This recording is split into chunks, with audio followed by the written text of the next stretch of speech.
It's 1999, and the U.S. government is no longer refusing to acknowledge the existence of UFOs. As a matter of fact, there are so many of the damn things buzzing the Earth that an interplanetary task force called the Extraterrestrial Combat Unit, or XCOM, has been formed to track down the alien visitors, and you're in charge. In the world of UFO Enemy Unknown, a PC strategy game from Microprose, these tourists from another galaxy aren't ET clones searching for a payphone to call home. These aliens are out to rape our women, enslave our children, and generally turn the world into an extremely miserable place to live. As the UFO onslaught grows, you must try to build XCOM into a force capable of turning back the aliens. This is not a game to play if you're in a hurry. As a matter of fact, it's so vague I couldn't find any specific reference in the player's handbook as to what it takes to win. The designers give you a very basic foundation of information to start. Then it's up to you to spend enough time with the game to learn what it takes to succeed. The best place to start UFO Enemy Unknown is with the 3-part gameplay tutorial. This will show you how to move around in the geoscope, which is where you locate your GCOM bases and track UFOs, how to move your troops around in the battlescape when you actually engage the aliens, and how to establish and equip your bases. We'll be right back after these messages.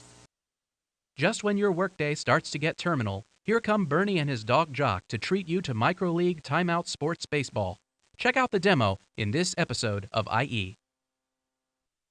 Do you have what it takes to storm the Castle Lintamar and retrieve the mighty Axe-Camelcod? You don't have to go alone. Take 3 companions to help in your quest. Fight off the mighty Taldors and practice a little medieval chemistry. It's up to you to lead your group of hardy adventurers in the search for Camelcod, the Axe of Power, and reunite the dwarves in Bloodstone from Minecraft. Not only is Bloodstone included free with this episode of IE, but we also give you helpful hints to fulfill your quest. Be sure to check out our Bloodstone tutorial under the Hints and Tips section from the table of contents. We now return you to the show. Since this game quickly reaches the point that you can't swing a dead cat around without hitting a UFO, tracking the aliens is simple. Your radar screen alerts you to their presence, and you quickly scramble an interceptor to chase the UFO down. Being careful to shoot the enemy craft down over land, since it's hard to track aliens on the ocean floor, you return to base and send out another plane to the crash site with a team of soldiers that you hope can vanish the galactic villains. Once you reach the UFO crash site, you're working in the battlescape.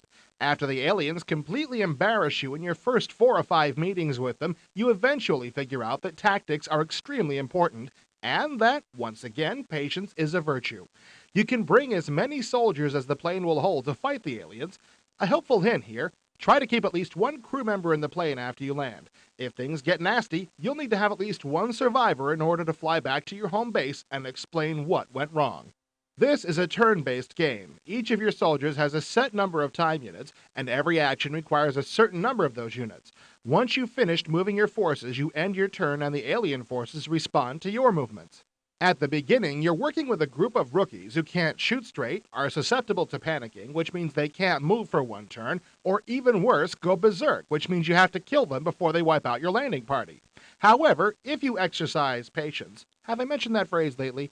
Your soldiers gain experience and become more effective as the game wears on. While your rookie soldiers are out of the field serving as alien bait, your scientists and engineers are back home trying to hurry along human technology. A successful mission helps this process along, since your research teams can improve their work by examining alien artifacts. After the research process ends, the engineers take over and manufacture the new invention. This means that managing your budget is one of the keys to doing well. As the alien presence grows, you come face to face with political reality. You can't completely trust the governments that are providing XCOM's funding, since they may be in cahoots with the aliens. Also, even at the dawn of the 21st century, politicians are still front-runners. If one of your missions failed, there's a virtual stampede of governments all announcing cutbacks in their financial aid to your brave, albeit clumsy, group of UFO fighters. It's been a while since I mentioned the P word, so I'll say it again. You had better be patient if you start this game. I spent parts of 3 days playing this beast on the beginner's level and got nowhere near the point of being successful, much less finding out what it takes to beat the aliens. What I'm trying to say here is that UFO Enemy Unknown is an easy game to learn, but an extremely difficult one to master. Each time you play, you advance a little further before the aliens completely destroy yet another mission, sending you back to your home base, cursing the existence of the universe. This is a test that you should be prepared to fail on a consistent basis. However, if you ever reach the point where you actually prevail against the evil invaders, no doubt your joy will be boundless.